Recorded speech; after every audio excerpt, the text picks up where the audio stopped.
The first gigs outside the college was at the Jacaranda, which was a tiny little coffee bar where they played in the cellar.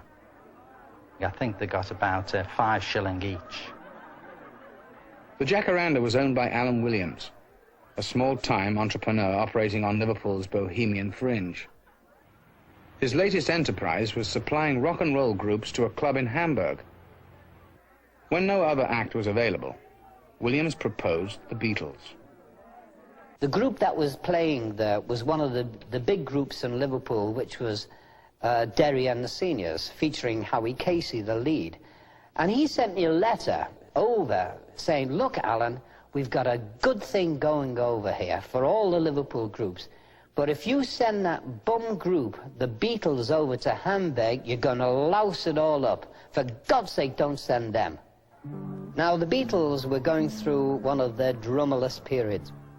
They had been playing at the Cash Bar Club run by Mrs. Best, whose son was Pete Best, who played drums. And so they introduced me to Pete, and I said, OK, play me a drum roll, let's see how good you are. And he played, not too cleverly, but passable. And I said, OK, that's good enough. Now let's go to Hamburg. Hamburg was the Las Vegas of Europe. It was exciting, it was full of life. They had a license to do everything. To Englishmen of Alan Williams' generation, Hamburg was notorious for its legendary cabaret district, the Reeperbahn, which featured bizarre sex displays, open prostitution, and women wrestling in mud. The music was the least of the attractions. One of the first musicians to go to Germany was Tony Sheridan, a former regular on the British TV show Oh Boy.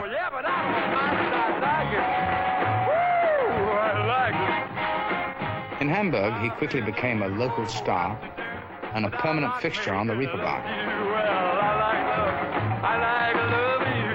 Before we came, there was sort of a watered-down German version of rock and roll, which was, say, for example, Teddy Bear, the Presley song, done by a German artist who would wiggle his legs as much as possible and sing a very silly German lyric.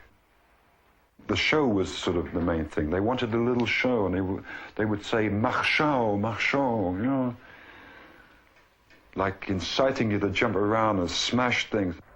Alan Williams had booked the Beatles into 2 dreary clubs, the Kaiserkeller and the Indra, where for the next 2 months they played a back-breaking schedule of up to 7 hours a night.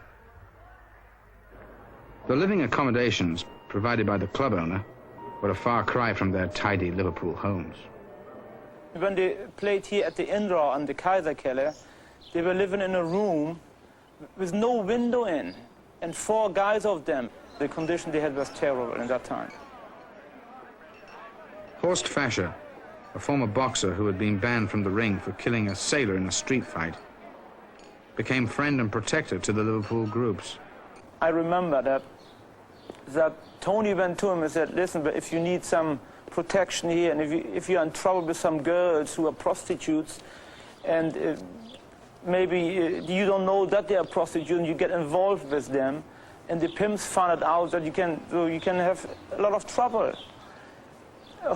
Talk to Horst about it, and he takes care about you. And then it came that I was more or less there, yeah, like bodyguard, more or less.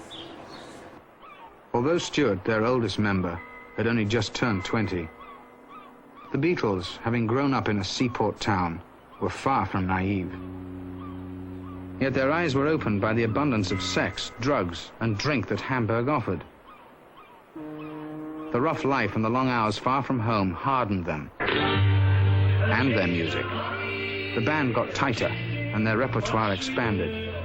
They were no longer that bum group that nobody wanted. They were professionals.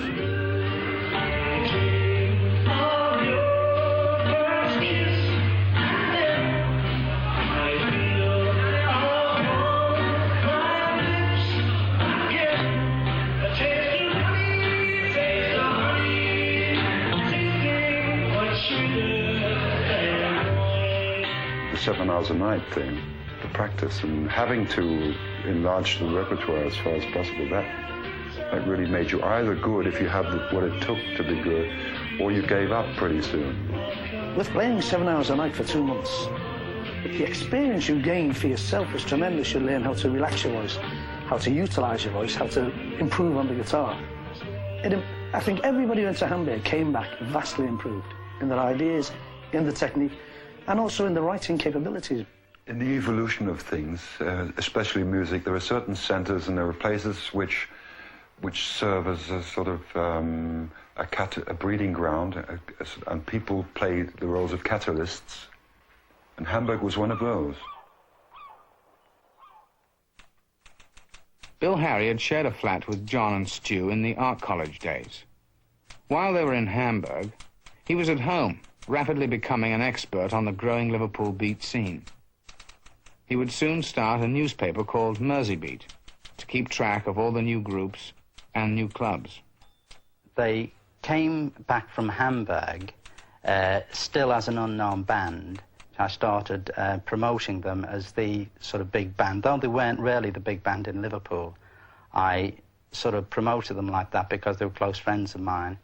And a promoter, Brian Kelly, had realised their talent, and he'd booked them on all his jive highs, which were the big gigs at the time, Aintree Institute and Litherland Town Hall.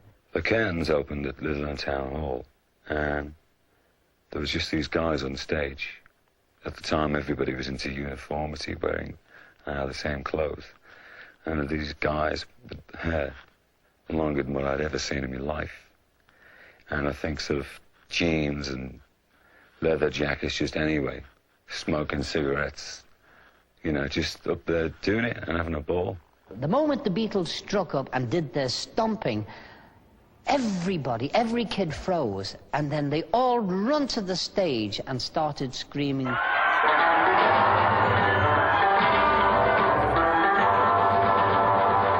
Following their debut at Litherland Town Hall, the Beatles became sought after by small dance hall owners throughout Liverpool.